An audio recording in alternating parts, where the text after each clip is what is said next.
Technologie et actualité, deux termes qui se complètent mais qui se ressemblent beaucoup aussi. Tout cela forme un cocktail assez délicieux et instructif et dans la bonne humeur. C'est dans ce cadre-là que nous nous retrouverons tout le temps ici avec la communauté Ozon qui propose un nouveau format qui, je suis sûre, vous plaira bien. N'est-ce pas, Teddy? Et oui, Bright, ici nous parlerons de la pointe des news, des technologies et de l'informatique. Alors, le Togo ne sera pas le seul à être exploré, nous allons également explorer l'international. Donc, autour de cette émission, nous allons parler de débats, jeux et beaucoup d'autres choses qui vont arriver. Oui, tu as raison. Je sais J'étais trop pas, emportée par pas ta le... description aussi explicite du contexte de l'émission.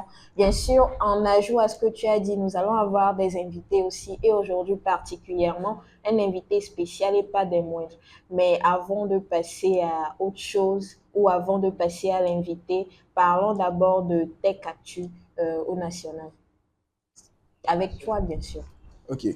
Bienvenue dans la rubrique Tech Actu au Togo. Eh bien, aujourd'hui, nous allons parler d'un truc super intéressant pour tous les possesseurs de téléphones mobiles. Vous en avez déjà peut-être entendu parler ou peut-être pas. Bref, dans cette émission, on vous dit tout. Alors, il s'agit essentiellement de la portabilité des numéros de téléphone. Alors, le 4 mai dernier a eu lieu officiellement la portabilité des numéros au Togo, essentiellement dans la présence de la ministre Madame Sina Lawson, ministre de l'économie du numérique et de l'économie du digital. Alors, vous vous demandez peut-être c'est quoi la portabilité des numéros. Essentiellement, c'est le fait que vous puissiez changer d'opérateur téléphonique, c'est-à-dire passer de Move à Togocel ou de Togocel à Move, tout en gardant votre numéro. Alors, vous n'aurez plus besoin de prévenir tout le monde que vous avez changé de numéro. C'est super pratique. Essentiellement, avant de vous lancer, il y a quelques petites choses à savoir. En premier lieu, vous devez savoir que pour faire la portabilité de numéro, votre numéro doit être actif dans les 90 derniers jours. C'est-à-dire que vous allez devoir faire au moins des communications ou soit un transfert de crédit sur votre numéro. Ensuite, vous devez penser à vider vos soldes et vos forfaits au crédit ou mobile T-Money ou encore Move Money parce que sinon, vous les perdrez après la portabilité de numéro. Et en dernière position, si jamais vous avez envie de revenir vers l'opérateur mobile vers lequel vous étiez parti, eh bien, vous allez devoir attendre un délai de 90 jours. Alors, le processus de changement de numéro ou de changement d'opérateur, pardon, est très simple. En premier, vous devez vous rendre dans une agence, l'agence de l'opérateur dans lequel vous voulez aller. En second lieu, vous devez compléter un formulaire de portabilité de numéro et présenter une pièce d'identité. En troisième lieu, on vous redonnera une nouvelle carte SIM. Puis, avant de partir, vous serez assisté pour envoyer un SMS gratuit au système de portabilité de numéro. Ensuite, vous recevrez essentiellement des SMS pour le lancement du processus. Et quand vous recevrez la notification, vous devrez remplacer votre carte SIM dans votre téléphone. Et puis voilà, vous pourrez commencer à utiliser votre SIM et votre numéro tout en ayant changé d'opérateur téléphonique. Alors, maintenant, je vous vois venir. Vous vous demandez sûrement comment savoir si la portabilité a été effectuée. Eh bien, c'est simple. Vous recevrez un SMS qui vous indiquera que votre portabilité a été effectuée et que vous devrez changer de carte SIM. C'est-à-dire que l'ancienne doit être enlevée du téléphone et que vous pourrez utiliser la nouvelle carte SIM qu'on vous aura donnée. Pendant ce temps, vous pourrez tout à fait passer des appels ou envoyer des SMS jusqu'à ce que la portabilité ne soit effectivement achevée. Et comme dit plus tôt, on reçoit une nouvelle carte SIM et l'opérateur vers lequel on migre nous la donne. Quant à l'ancienne, elle devient inutile et vous pouvez très bien la jeter. Ah, ok, merci Teddy. C'était super intéressant ce que tu viens de me dire.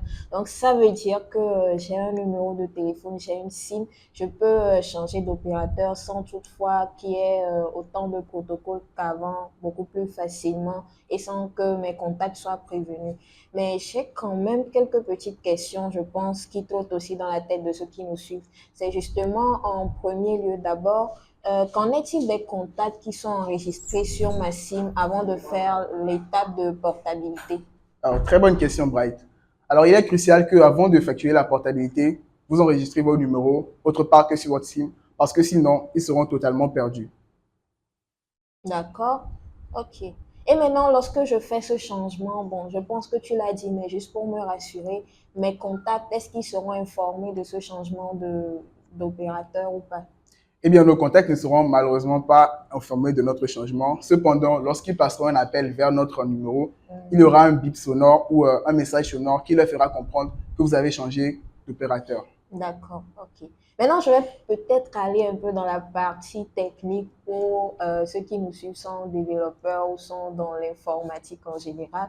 Supposons que j'ai développé une application dans mon code, j'essaie de détecter de façon automatique l'opérateur par lequel quelqu'un va faire un transfert par Flux ou T-Money par exemple. Comment est-ce que ce nouveau procédé-là va être intégré dans mon application pour qu'il n'y ait pas de soucis avec mon code existant? Alors, tu viens de toucher un point très important. Mhm. D'ailleurs, c'est une occasion pour passer un message à nos amis développeurs. Alors, si vous avez déjà une solution qui est en production ou vous utilisez un système pareil qui détecte directement le service mobile money à utiliser, que ce soit Movo Flows à partir des deux premiers numéros du numéro de téléphone, nous vous conseillons de mettre à jour votre code ou soit en demandant tout simplement à l'utilisateur de lui-même renseigner le service de mobile money qu'il utilise. Ou si vous avez une autre idée, vous pouvez l'implémenter, mais nous vous prions de bien vouloir mettre à jour votre code parce que cela peut poser des problèmes. Ok, c'est bien compris. Je pense que il est temps pour les développeurs d'aller se remettre au boulot pour faire une maintenance de leurs applications et tout. Effectivement. Maintenant, pour terminer, j'aimerais savoir combien de temps ça prend au fait ce processus de portabilité. Alors, le processus de portabilité ne dure pas vraiment. Il ne prend que 48 heures au maximum et c'est D'accord? assez efficace et rapide. Là, c'est très bien. Je pense que c'est une grande avancée, un grand pas, justement. En termes d'actualité, c'est vraiment très intéressant que tout le monde soit au courant de cette nouveauté-là qui va leur permettre d'être beaucoup plus flexible, de passer d'un opérateur à un autre. Encore merci, Teddy, pour ce numéro, cette rubrique de Tech Actu au Togo. Je pense que si tu le permets, on va passer à notre invité, à le découvrir et à voir ce qu'il a à nous proposer ou à présenter à ceux qui nous suivent aujourd'hui. Tout à fait. OK. Alors, si je vous dis Compta Pro Art, je suis sûre que vous aussi, vous ne savez pas ce que ça veut dire. C'est justement l'un des buts de cette émission-là, de vous faire découvrir ce qu'il y a de nouveau sur, je vais dire, l'écosystème ou dans la sphère togolaise en termes de nouveautés technologiques que vous pouvez utiliser à bon escient. Et aussi de vous faire découvrir les nouveaux prodiges de la technologie, comme l'invité que nous allons voir aujourd'hui. Il s'agit de Monsieur Faya Lidaoma Joa. J'espère que je le prononce bien votre nom. Bienvenue à vous à cette rencontre-là pour discuter justement de Compta Pro Art, n'est-ce pas? Merci à vous, Bright. Nous sommes là aujourd'hui pour parler de Compta Pro Art. Donc, je peux déjà. Oui, je pense que vous pouvez déjà nous parler de ce Ok, que c'est que Compta Pro Art et nous planter un peu le décor pour qu'on puisse aller dans votre, je vais dire, idéologie de la chose. ok. Compta Pro Art, c'est une application de comptabilité conçue pour des artisans, donc des D'accord. personnes qui n'ont pas forcément de connaissances de base en comptabilité. Donc, nous avons remarqué qu'il y avait beaucoup d'applications sur le marché, mais qui étaient complexes pour ce genre de public, pour ce genre de cible. Nous avons décidé de développer une application qui peut répondre à leurs besoins. D'accord, ok. Un peu, je pense qu'on commence par avoir une idée de l'application, de son utilité, de sa pertinence dans notre milieu, je vais Oui. dire ici, parce qu'il y a beaucoup d'artisans Au du Togo, oui. secteur, je vais dire secondaire, je vais dire. Maintenant, je pense, j'ai cru comprendre que vous êtes ingénieur logiciel ou développeur d'applications, on peut Oui. les mesurer les deux. Mais justement, concrètement, derrière Contapo Art, qui est ce concepteur-là et ce développeur de l'application, vous en l'occurrence? Essayez de nous faire découvrir votre parcours, votre posture en tant que développeur, je vais dire, et quelque chose comme ça. Donc, je suis développeur d'applications. J'ai fait D'accord? un parcours au lycée en série scientifique T et Hmm. après j'ai poursuivi avec une licence en informatique. J'ai terminé ma licence en informatique et j'ai travaillé sur plusieurs applications, de nombreuses applications, parmi lesquelles se trouve Contapo Art, qu'on m'a développé, demandé de développer pour justement répondre à ce besoin-là. D'accord. Ça se voit que vous êtes hyper jeune et pour un parcours aussi impressionnant. Travaillez sur déjà plusieurs applications. Aujourd'hui, nous sommes précisément dans le cadre de Compta Pro Art. Donc, Oui, oui. quel est le problème? Je sais que vous l'aviez déjà souligné dans la description générale, mais quel est le problème particulier que Compta Pro Art vient résoudre? Puisque, par exemple, je crois comprendre qu'il y a Sage Compta, par exemple, qui Oui, existe et qui EBT fait, Compta, oui, c'est un truc similaire. Donc, quel est ce problème-là que Compta pour Art vient Axe résoudre? réseau. Donc, comme vous venez de le dire, Oui, Sage Compta est une application très populaire. Mais si vous voyez les coûts et les packs d'abonnement, par exemple, pour notre public cible, ce n'est pas vraiment adapté. Nous allons d'accord. voir que c'est vraiment assez cher Hmm, pour les personnes pour lesquelles nous nous adressons notre application. Donc, le coût et la complexité d'utilisation sont les problèmes majeurs que nous avons rencontrés, euh, que nous avons détectés ou bien décelés pour pouvoir concevoir nous-mêmes notre application de comptabilité pour répondre à ces problèmes-là.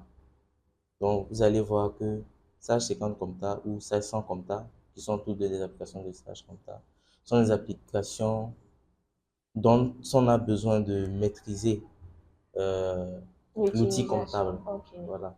Mais notre application est conçue de telle sorte ou de telle manière à pouvoir simplifier au maximum la comptabilité et à réduire le coût pour que n'importe quel artisan puisse accéder à l'application et pouvoir l'utiliser. D'accord. Donc, si je comprends bien, réduction de coûts et simplification de l'utilisation Application pour que des gens comme moi, comme ça, puissent l'utiliser de utilisée façon sans connaissance simple. préalable en comptabilité. Justement, ok. Justement, tout à l'heure, on parlait d'artisans. Oui, Pas trop clair dans ma pas tête. trop, Et oui. quand on parle d'artisans, un exemple de métier ou de couches de métier qui sont englobés dans ce secteur-là et qui peuvent utiliser l'application, ou juste est-ce seulement les artisans ou il y a d'autres personnes qui peuvent Hmm, s'intéresser à Compta pour Art? ok, bon. Nous avons choisi le terme artisan parce que nous voulions englober tout ce qui représente secteur secondaire. D'accord? Donc, menuisier Hmm, et tailleurs, hmm. des gens qui font des activités, euh, je sais pas, presque manuelles, hein, Ah, d'accord. Activité voilà, manuelle. mais qui n'ont pas vraiment le temps d'apprendre des choses théoriques comme la Hmm, comptabilité. d'accord. Voilà. Donc, c'est pas maintenant que tu vas te lever pour dire que je vais connaître, je vais apprendre comment on calcule les taxes, les trucs. Hmm, Mais si tu ne veux pas faire ça, tu dois aller faire référence à un comptable. Et les coûts que les comptables proposent aussi sont assez élevés. élevé. Les applications de comptabilité qui aussi sont assez chères à payer. Donc, nous avons choisi par artisan toutes ces personnes qui ne sont pas capables de s'offrir les services que je viens de citer. Donc, Hmm, les services d'un comptable et les services d'une application de comptabilité assez élevés ou d'elles-mêmes vouloir chercher à gérer leur comptabilité de façon manuelle. Donc, ça veut dire que pour ça, il faudrait que ces personnes connaissent la comptabilité au moins de base. Et ce n'est hmm. souvent pas le cas. Oui. Donc, nous avons englobé artisan. Dans le terme artisan, toutes les personnes qui ne sont pas capables de, un, pouvoir gérer leur comptabilité à elles seules ou bien à elles-mêmes. Donc, pour de connaître comment ça se fait ou de pouvoir engager une personne qui sait le faire ou utiliser une application qui propose ces services-là. Parce que ces applications qui existent pour la plupart sont complexes, comme on vient de le dire, et sont chères. Justement, ça me pousse à poser une question. Ça veut dire que majoritairement, pardon, nos mamans, les coiffeuses, les Oui, couturières, les vendeuses de riz, tout ça, seront vraiment très intéressées par ça parce que ça permet de centraliser au fait tout ce qu'il y a comme entrée d'argent, sortie d'argent. d'argent, Ça leur résultat, permet aussi d'être en règle avec l'OTR pour les impôts et les tout impôts, ça. exactement. Je pense que ça pourrait être une très bonne avancée dans la procédure de digitalisation. Mais pour en venir à là, est-ce que toutes nos mamans sont vraiment très, je vais dire, c'est vrai que c'est simplifié de la façon dont vous le dites, mais est-ce qu'elles sont vraiment outillées pour comprendre aussi cette façon basique-là? Parce que lorsqu'on vient sur le terrain, on se rend compte qu'il y a souvent un déphasage entre la façon dont les applications proposées sont pensées et la façon dont un grand-père au village pourrait savoir que quand je viens, je me Ouais, connecte et tout je ça. vois ce que Quelle vous est, voulez je dire. vais dire, l'approche la plus amicale, l'approche la plus orientée vers ces personnes-là que vous adoptez dans votre solution? Solution. Ok. Donc, vous venez de parler d'une couturière, par exemple. Oui. Elle fait des habits, c'est Hmm. ça. Quand elle vend un habit, elle vient de générer une entrée d'argent. Oui. Je pense qu'elle-même, elle savent que c'est une entrée d'argent, si Mhm. je ne me trompe. Oui. Voilà. Quand elle paie des vêtements, ou Hmm. bien non, des tissus pour coudre, elle vient de faire une dépense. Oui. Maintenant, le calcul génère entre les deux, là, la dépense. et l'entrée d'argent, c'est ça Mm. qu'on appelle le résultat. Donc, notre application ne fonctionne que sur cette base-là. C'est une base assez simple. Et si elles ont néanmoins, malgré ça, des problèmes à comprendre, nous allons vers elles, nous leur expliquons comment ça marche, comment on D'accord. a conceptualisé l'idée que je viens d'énoncer dans Mm. notre application, pour qu'elles puissent s'entendre bien avec l'outil.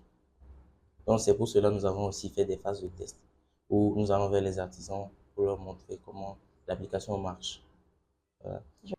Tout de suite, nous venons de voir une petite description ou une description plutôt détaillée, je vais dire, de comment Contapo Art fonctionne par le biais de son concepteur, je vais dire, c'est Monsieur Faya que nous recevons aujourd'hui en tant qu'invité spécial, qui nous a parlé tout à l'heure aussi de son parcours impressionnant. Je vais peut-être maintenant aller dans l'aspect beaucoup plus technique parce que c'est pas seulement les gens en général qui nous suivent. Ozon a une très forte communauté aussi de développeurs, de gens qui s'y connaissent en matière de technologie, de technicité, etc. Donc, on va commencer un peu petit à petit pour aller dans le vif du sujet. On va commencer par le business model. En pensant Contapo Art, en le pensant dans la sphère togolaise, en le pensant comme structure implantée, même start-up peut-être à succès, quel est le business model que vous avez établi à la base? Ok. Donc, on a fait assez simple parce que c'est une application simple. D'accord? Comme business model, on a opté pour des plans d'abonnement, des plans d'abonnement sur différents packs. Mhm. Donc, ce sont des plans d'abonnement annuels D'accord. sur différents packs. Et nous avons trois packs. Nous avons le pack artisan, artisan pro et avancé, qui coûte euh, essentiellement pour le pack artisan 5 000 par an, le pack pro 10 000 par an et le pack avancé 15 000 par an, qui propose euh, tous des fonctionnalités euh, complémentaires, on va dire. D'accord. Fonctionnalité complémentaire, coût, comme on l'avait dit, réduit. Donc, déjà à partir de 5 000 francs seulement, donc toute l'année, une bonne dame pourrait avoir tout ce qu'il y a comme sa comptabilité centralisée et pouvoir mener ses actions.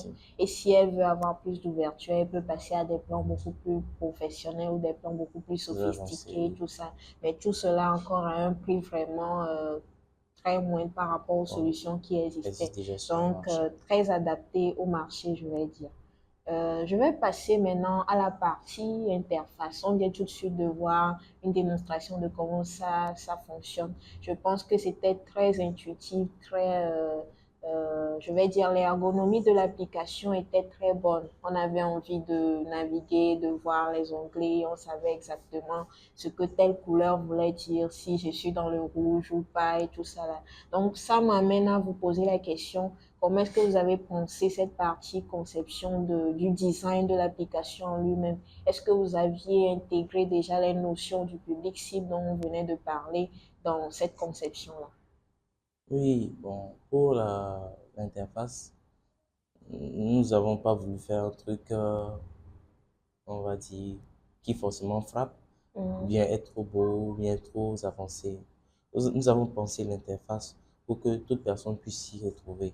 Donc, les D'accord. menus, les intitulés de menus sont simples. Mhm. Donc, nous avons par exemple produit, charge, résultat. Et chaque menu a son interface et ces interfaces ont des composantes simples à identifier.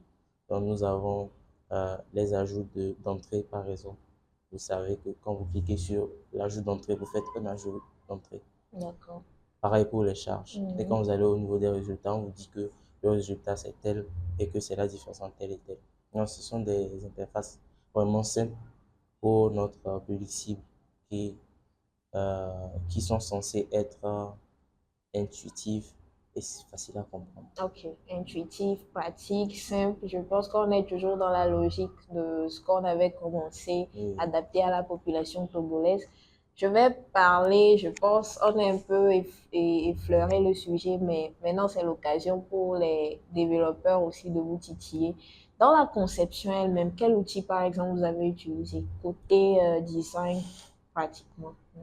dans la conception, au niveau de l'interface ou au niveau de toute l'application, du Non, au côté niveau de fonctionnel. l'interface pour le moment. Ok, Comme je le dis, on y va peu à peu pour que tout le monde puisse je nous suivre. comprends. Et au niveau de l'interface, nous avons utilisé un framework. Donc, D'accord, nous avons utilisé Angular pour d'accord, l'interface. Donc, c'est un framework JS, JavaScript. d'accord. Donc, qui permet de faire des interfaces dynamiques et réactives. Donc, dans, dans Angular, on va parler de HTML, CSS et de JavaScript plus concrètement. Donc, c'est ce que nous avons utilisé pour faire des interfaces. Nous avons utilisé le HTML pour construire les interfaces et Mhm. le JS qui, en Angular, se dénomme spécifiquement en TypeScript, qui utilise TypeScript. le TypeScript comme Ok, langage pour pouvoir construire le côté logique au niveau de l'interface. d'accord. Planter déjà le décor de la partie, je vais dire, interface, design. Je pense qu'on va aller dans le côté technique parce que tout le monde est curieux de savoir cette application-là, comment est-ce qu'elle a été conçue. Donc, en termes d'architecture, d'abord, de cette solution, cette grande solution qu'on vient de voir, en termes de technologie qui entre en jeu et qui communique, est-ce que vous pouvez nous donner une petite idée de comment ça fonctionne? Ok, donc je vais faire de la façon la plus simple possible. D'accord. Donc, nous avons utilisé une architecture en trois parties, Mhm. une architecture trois tiers. Donc, nous avons ce que nous venons de présenter, donc l'interface qui communique avec un back-end. Donc, c'est le côté, on va dire, le côté qui gère la logique de tout le projet. Donc, nous avons le front dont nous venons de parler, ou bien l'interface qui envoie des requêtes au back-end que je viens de citer Mhm. et lui retourne des réponses. Maintenant, ce back-end-là reçoit des données de l'interface et ces données-là sont envoyées en base de données. Donc, nous avons aussi la base de données que nous avons gérée avec le gestionnaire de base de données MySQL. D'accord. Donc, pour aller un peu plus loin, on va dire que les interfaces là ont toutes la même base de données qui ont tous un seul back-end. Et on peut avoir plusieurs interfaces connectées à ce back-end-là. Donc, dans l'interface mobile, donc nous avons une application Android aussi et l'interface web. D'accord. Donc, il y a une version mobile déjà disponible Oui, qu'on peut on peut utiliser utiliser. pour faire les mêmes actions, ce qui prouve que peu importe là où on est, on peut utiliser n'importe quel terminal pour avoir accès à notre application et Exactement. voir nos avancées et tout ça.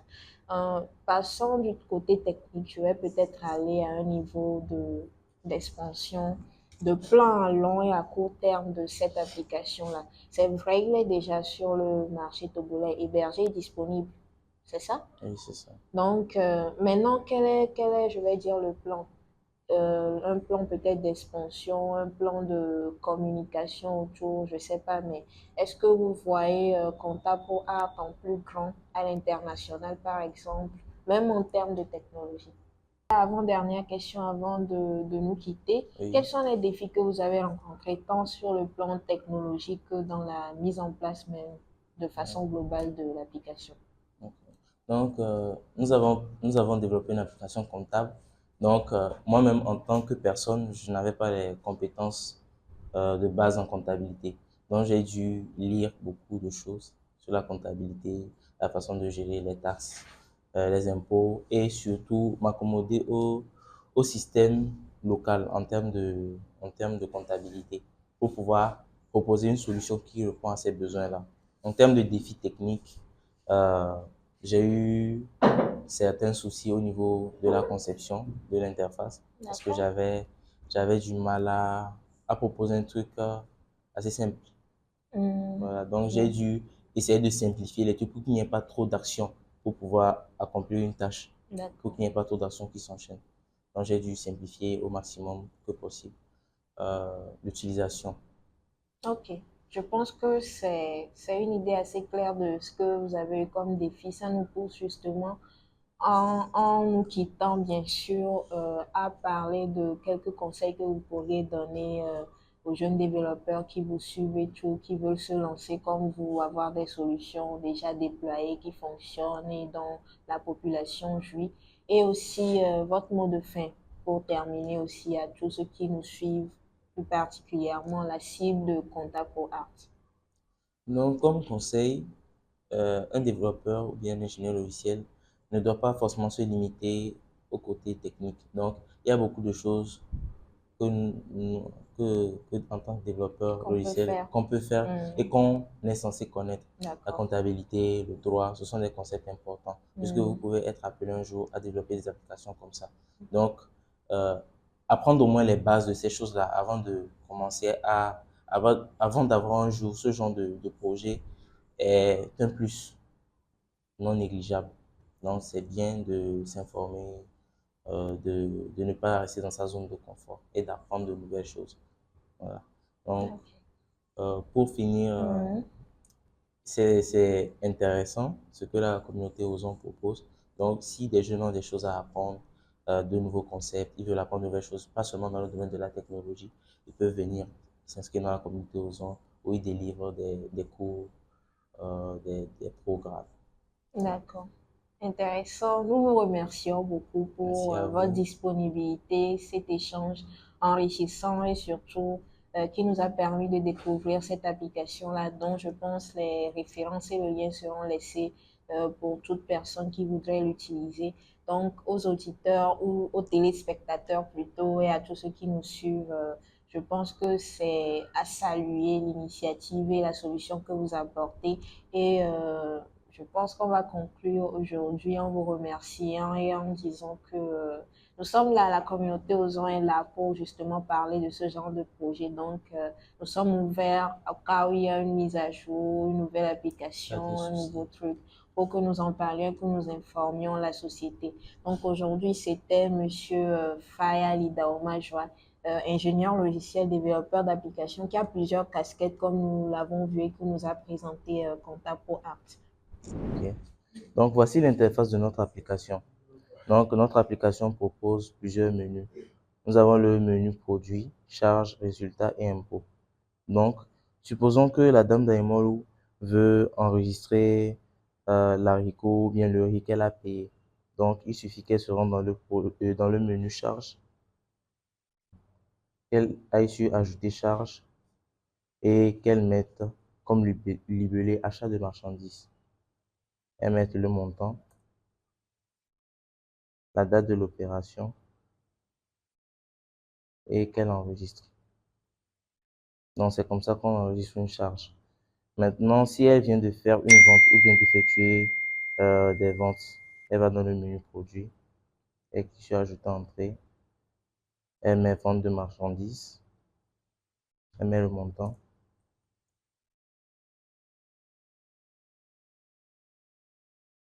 la date de l'opération et elle enregistre. Elle peut ensuite aller dans le menu résultat pour voir quel est le résultat, donc la différence entre ses ventes et ses achats. Donc, on peut dire le bénéfice, le premier bénéfice sans impôt. Il y a ensuite le menu impôt où elle peut voir quelles sont les taxes qu'elle a payées par rapport à tous ses achats et toutes ses ventes.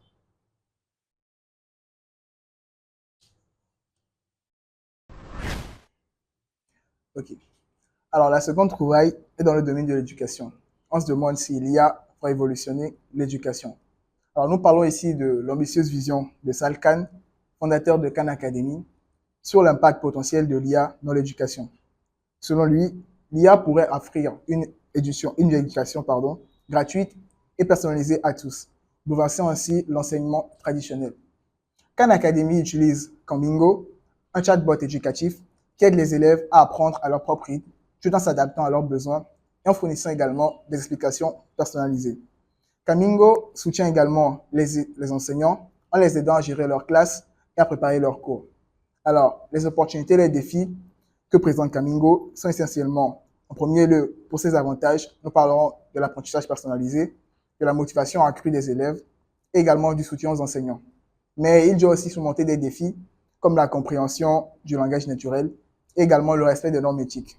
Alors, Bill Gates soutient également cette vision, voyant un grand potentiel dans les chatbots IA pour enseigner la lecture aux enfants et fournir un soutien personnalisé. Alors, pour conclure, nous allons dire que l'IA peut transformer l'éducation, mais il y a quelques questions à se poser sur l'impact éthique qu'il pourrait avoir et sa capacité à remplacer les enseignants humains. Eh bien, c'est ainsi que nous terminons aujourd'hui notre émission. Alors, nous sommes heureux de vous avoir comme téléspectateurs. N'oubliez pas que vous pouvez poser des questions si vous en avez, et également laisser des commentaires dans nos différentes communautés, Alors, c'était tout pour Ozon Tech News aujourd'hui. Peace.